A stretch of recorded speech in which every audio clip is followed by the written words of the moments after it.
Hello, Ted. How have you been? Good, Dennis. How have you been? Pretty good. It's been a while since we last met 2 years ago. Right. Yeah, I was accompanied by Dr. Chen, and we had a brief meeting at the U.S. Congress. We discussed on your strong support on Taiwan Travel Act and other bills significant to Taiwan's prosperity and international identity. I hope you have received the photos that we took together. I do. They're in my office. First of all, on behalf of Taiwan and my 11 million viewers worldwide, it is with sincere pleasure and honor to have you on our show. Thank you, Ted. Well, it's an honor and a privilege for me, so thank you, and I appreciate our relationship with Taiwan. In fact, one of our legislative aides just got back from Taiwan and had a wonderful time in your country. China has accused the United States for the unrest in Hong Kong. What is your response? Yeah, I think that's interesting that China blames us for their heavy-handedness in trying to undermine and usurp the independent judiciary system of Hong Kong by the introduction of the extradition bill that they try to get through real quickly. And the people of Hong Kong said no, because that eliminates their liberties and freedoms and really erodes their independent judiciary system, which was the agreement when China and the UK made that agreement in 1997. China has called several U.S. lawmakers out for fomenting this civil disobedience. The China Daily especially named Jew and Senator Rubio along with Speaker Pelosi and Senator Leader McConnell. Why do you think they did this? Again, they're trying to find a scapegoat for their heavy-handedness and the Communist Party invading the sovereignty or the self-rule and autonomy of Hong Kong. So they're looking at people like us, and we've been very critical of Xi Jinping and the Chinese Communist Party for the last 2.5, 3 years, and we're not going to back off because what they're doing is wrong. They're using intimidation, they're using force, they're using coercion, and now we're seeing what they're doing to Hong Kong. And let's hope it's not at Tiananmen Square that they shamefully wound up killing a lot of people that were just standing up for democracy and freedom. And the people of Hong Kong understand what freedom and liberties are, and they don't want to lose it. All right. Should China permanently withdraw the extradition bill from Hong Kong, and what effect would have on this situation? Good. That's a good question. If China were to withdraw that bill and just say, we're not going to bring it up and remove it instead of just tabling it, you would see the unrest stop immediately. But until they do that, you're going to have the protests because, again, the people of Hong Kong see an erosion of their freedoms.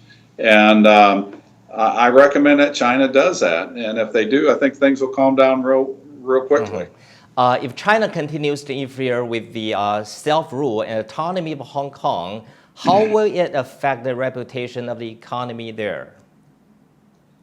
Oh, it's going to be huge.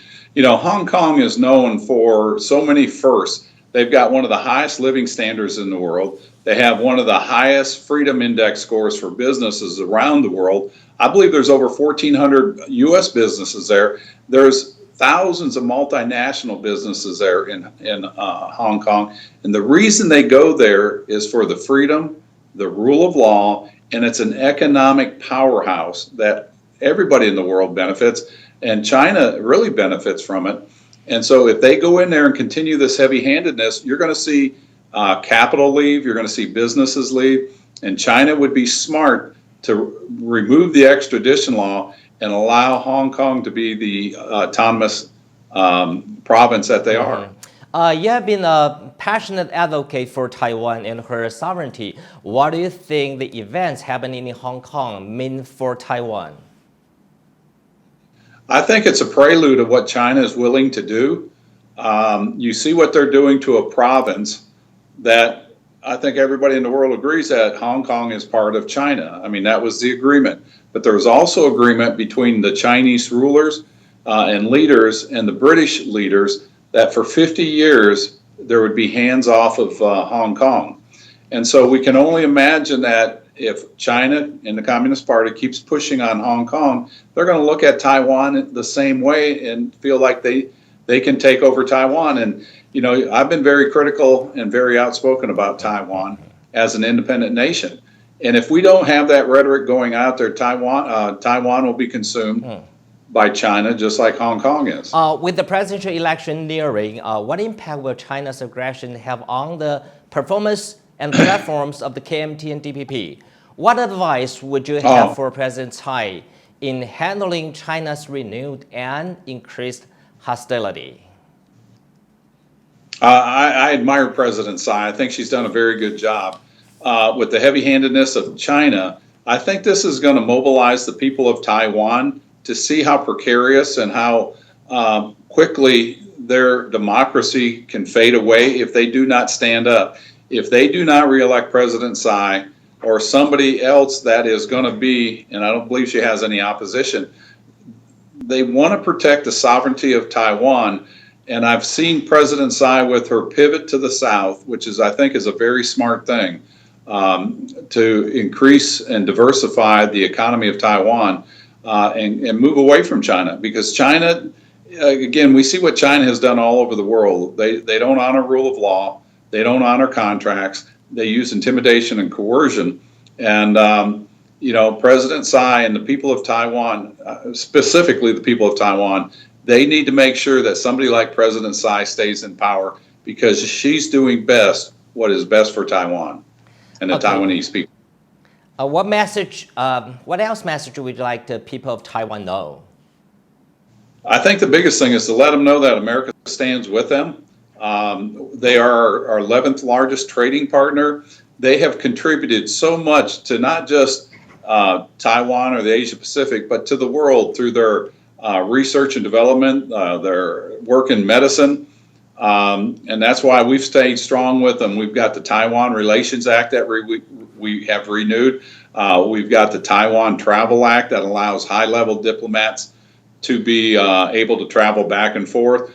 We've got my bill, which is recognition of Taiwan in the World Health Assembly that China got them removed from. And then we're promoting, and we hope to have this up this Congress, a free trade agreement between the United States and Taiwan. So we plan to stay strong with Taiwan. They are a significant partner and friends of ours and an ally of ours. Okay, thank you for accepting our interview. Let's keep a close eye on the unrest in Hong Kong and the issues important to Taiwan. And please feel free to use my channel to share your comments and wisdoms. Thank you. That would be our honor. Dennis, thank you, and thank you for what you could do. And, you know, it's important to get this message out, so thank you. Let's do this again in the near future. Thank you again for accepting Look our forward interview. to it. Thank you. Yes, Thank you, sir. Ted. Thank you. 喜欢我们的影片，请在下方点下订阅按钮，也别忘了开启旁边的小铃铛。谢谢大家。